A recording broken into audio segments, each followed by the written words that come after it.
Hello and welcome. My name is Andy Crook, and I'm your host for tonight's training topic on goal orientation, the secret of high-performing individuals.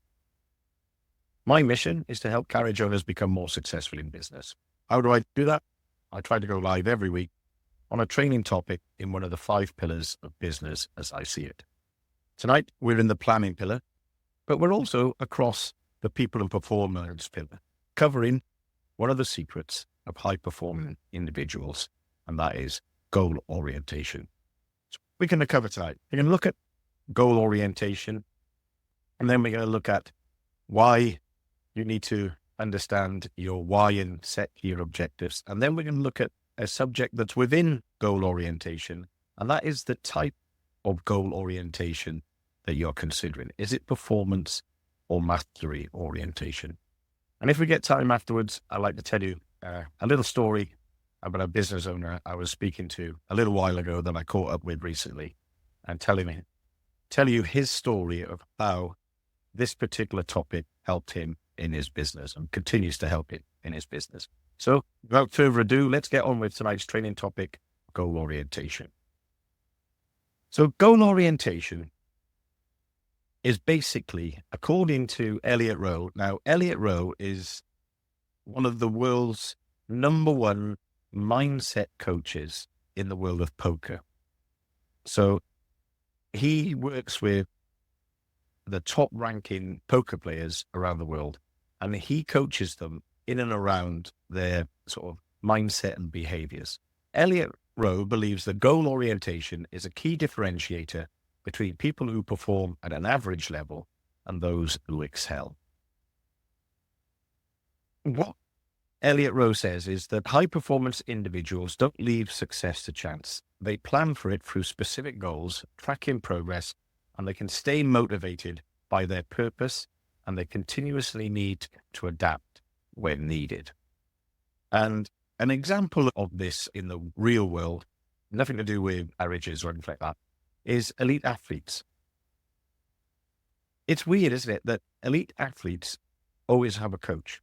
They could be the best in the world, the fastest ever at their particular discipline, or jump the longest or the highest, or whatever it is that elite athlete does. But they always have a coach.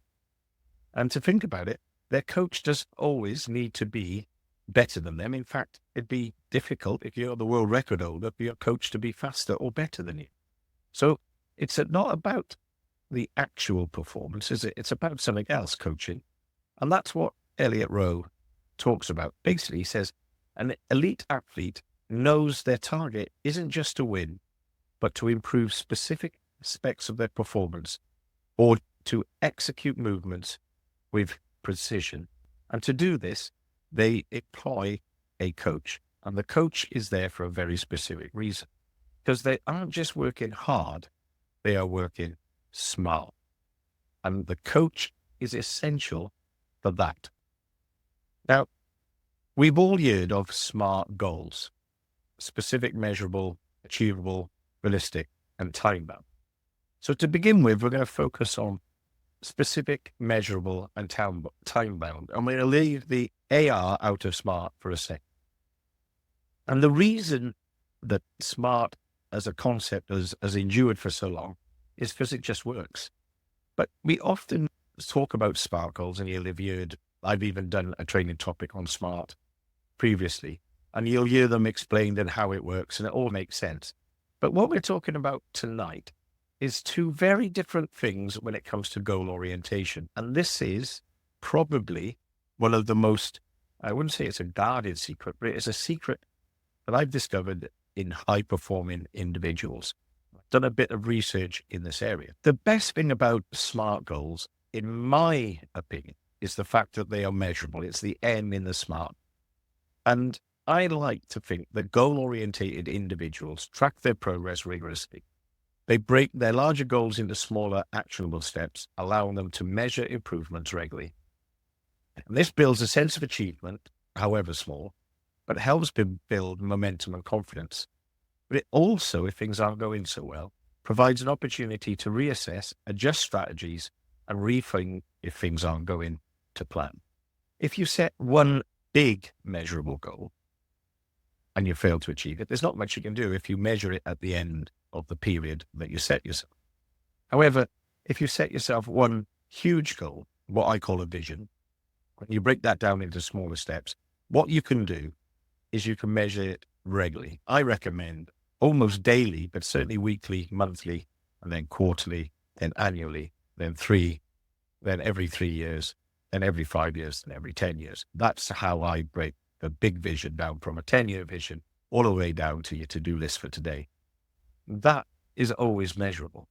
If you adapt the methods that we talk about in this training topic around your measurable goals, and you actually seek to measure your progress against those goals, you will be opening yourself up to becoming a high performance individual. Now, when it becomes to the smart, the specific, now that is really about clear objectives. And we probably talked about specific goals enough. But basically, what you need to understand tonight for this training topic is high performance individuals have a clear vision of what they want to achieve. They set specific, measurable, and time-bound goals, which covers the T and the M, which eliminate distractions and keep them focused on what really matters. So the reason we have specific is the clarity of a specific goal acts like a compass, guiding your actions, decisions, which allows you to prioritize tasks that lead to progress. It's almost, I always say, just as I just said, I always like to think of our specific goals, our clear objectives as the compass. That is the bearing we're on. We're not going to follow that in a straight line because life isn't like that, but it sets the direction of travel, and then it forms you of what is a good or bad decision, because you'll be able to check, you'll have a mental checks and balances in your head. Is that taking me further in that direction, or is it taking me away from that direction? And if it's taking you away, you've got to really weigh up whether or not that is the thing you want to do, or you want to do the thing that keeps you on that. And that's why setting a very clear objective is important. Now, what will keep you on your objective? What will keep you on that is your why. And your why is really not how you're going to do it, but why you want to do it. And it is probably the biggest motivator or the biggest thing for keeping us on track. And it's something I talk about. I call it congruence. Our why needs to be congruent with our values and our objectives. We need to be doing the things we feel comfortable about. We need to do the things that our business culture is in line with. And high performance individuals always have clear goals with a strong sense of purpose. They know their why, and they are pursuing a particular goal, which fuels their motivation to push through challenges. This sense of purpose is critical in maintaining resilience, especially when obstacles arise or when things aren't going so well. Knowing why you're doing something instead of how you're doing it gives you the tenacity to keep going on. Without goals aligned to our values, motivation tends to wane because our actions are not congruent with our values. So that takes care of, if you like, the SM and the T of SMART. So what we're going to talk about next is the A and the R realistically. But we're not going to talk about it in terms of achievable and realistic. We're going to talk about it in a different context. And we're going to talk about how the A and the R of SMART, when we set goals, come down to the two types of goals orientation. And they are performance or mastery orientation. Now, since I've come across this concept, I've started to talk far more about mastery than performance.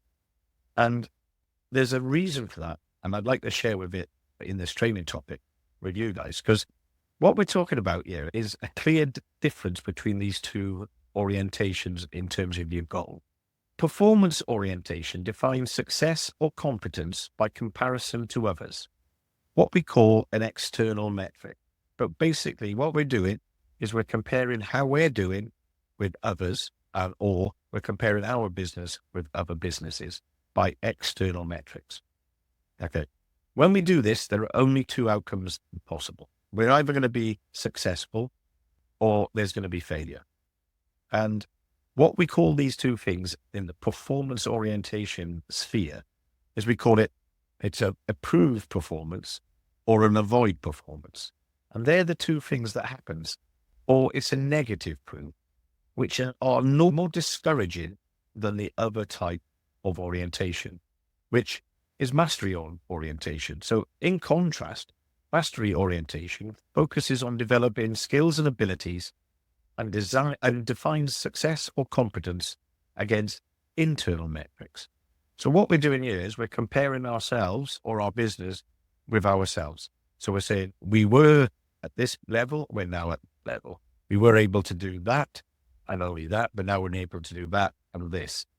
And mastery orientation is associated with an adopted behavioral pattern, or sometimes called a growth mindset. And when we focus on mastery, when setbacks or failures occur, we don't tend to abandon our goals. Instead, we learn from the experience, adjust and continue. Whereas when the performance orientation approach is used, we often end up with what we call performance avoid behaviors. Basically, we stop doing what we're doing, or we stop measuring what we're doing because we're failing to meet the standards of those around us, the external comparators. And what this is really about is maintaining motivation and keeping going and getting that tenacity going based not just on your why, although that's probably the biggest driver. It's looking at yourself or the inside of your business. If you're talking about a business rather than yourself, self-mastery or business mastery. And what we're doing is we're saying, we're here, we need to get there, and we're comparing against ourselves all the time. And that tends to be more motivating because when we compare to somebody else or something else, we can often fall short for no fault of our own. And that becomes demotivating instead of motivating. And it's this accountability that develops discipline. And the accountability aspect is where the coach comes in. You remember at the beginning, I said, even elite athletes have coach, and they have coaches in the A and the R, the achievable and realistic. Because when we set achievable or realistic goals, who decides what's achievable or realistic? And that's where the coach comes in. And who holds you accountable to it? So goal mastery orientated individuals hold themselves accountable using either a system or external support, such as a coach or a mentor.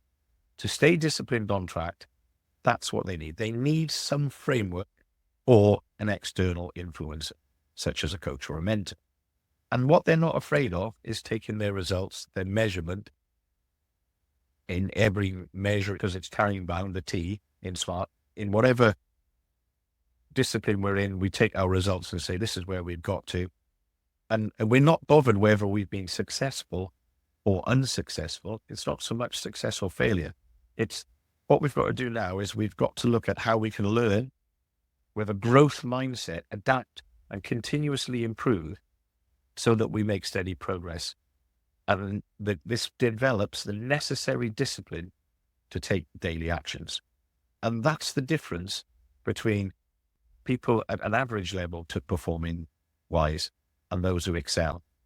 It's having, in a way, if you like, the bottle to hold yourself accountable or have someone else hold you accountable, which is the role of the mentor or coach in most cases. The atomic action from this is to learn to adopt a growth mindset and focus on mastery, but not performance orientation.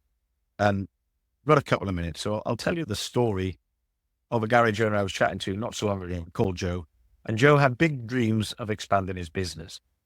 But despite working hard every day, he felt like he was treading water. Every time a competitor came out with a new service or a marketing strategy, Joe would try to copy it, hoping that one would be the magic fix.